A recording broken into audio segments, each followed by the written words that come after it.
अस्सलाम वालेकुम जी, मेरा नाम मोहसिन अली शाह है। आज हमारा टॉपिक है प्रेशर हम किसे कहते हैं। Pressure is a force applied per unit area on the surface perpendicular to surface. Pressure एक फोर्स है जो अप्लाई होता है पर यूनिट एरिया ऑफ सरफेस पे, जो परपेंडिकुलर है सरफेस के। यानी कि इसका मतलब ये है कि जो प्रेशर है बेसिकली वो हमें बताता है किसी भी सरफेस एरिया पर कितना फोर्स एक्ट कर रहा है। ये प्रेशर परपेंडिकुलर होता है सरफेस के। जो प्रेशर का फार्मूला है फोर्स अपॉन एरिया। जो प्रेशर का ऐसा यूनिट है उसे हम पास्कल कहते हैं। जो एक पास्कल बराबर है न्यूटन मीटर स्क्वायर। यानी कि प्रेशर ही हमें बताता है किसी भी सरफेस एरिया पर कितना फोर्स एक्ट कर रहा है। यानी कि जितना सरफेस एरिया कम होगा उतना ज़्यादा प्रेशर बनेगा, और जितना ज़्यादा सरफेस एरिया होगा उतना ही कम प्रेशर होगा। यहाँ पर ये एक नेल है, तो अगर इस पर कोई बॉडी टच करेगी तो उसमें होल हो जाएगा, क्योंकि सरफेस एरिया कम है तो ज़्यादा प्रेशर बनेगा। और उसके बाद यहाँ पर आप देख सकते हैं बहुत सारे नेल हैं, तो यहाँ पर जो है ना सरफेस एरिया ज़्यादा है तो प्रेशर कम बनेगा, इसी वजह से बॉडी में होल नहीं हो सकेगा। तो इसे कहते हैं प्रेशर। उम्मीद है आज हमारा टॉपिक है पास्कल लॉ हम किसे कहते हैं। The pressure applied externally at any point of the liquid enclosed container the transmitted equal to all points of the liquid in a container।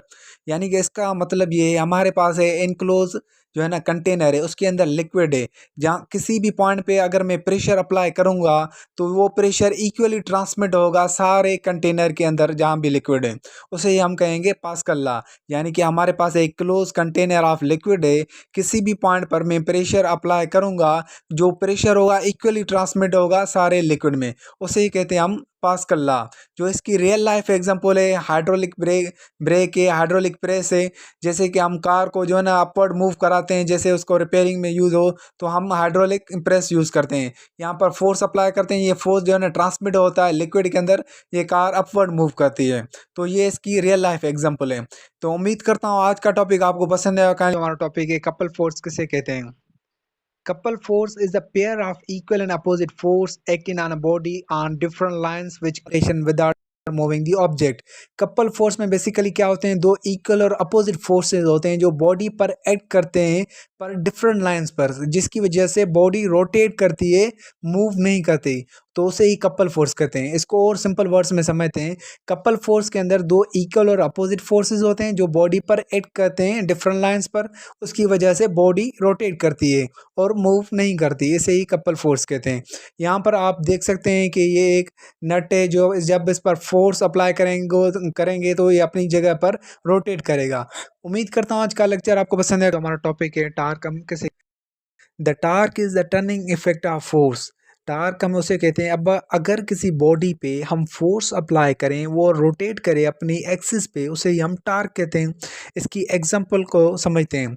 जब यहाँ पर आपने एक डोर देखा होगा, जब हम किसी दरवाजे पे फोर्स अप्लाई करते हैं तो वो भी अपनी जगह पे रोटेट करता है, ये भी एक टार्क की एग्जांपल है। दूसरी जो एग्जांपल है, एक कार का स्ट्रिंग है, जब उस पर फोर्स अप्लाई करेंगे तो वो अपनी जगह पे रोटेट करेगा अपनी एक्सिस पे, वो भी एक टार्क की एग्जांपल है। ये आप नट देख सकते हैं, जब इस पर फोर्स अप्लाई करेंगे तो ये भी अपनी जगह पे एक्सिस पे रोटेट करेगा। उम्मीद करता हूँ आज का लेक्चर आपको पसंद आया। Kindly like and subscribe. Thank you very much.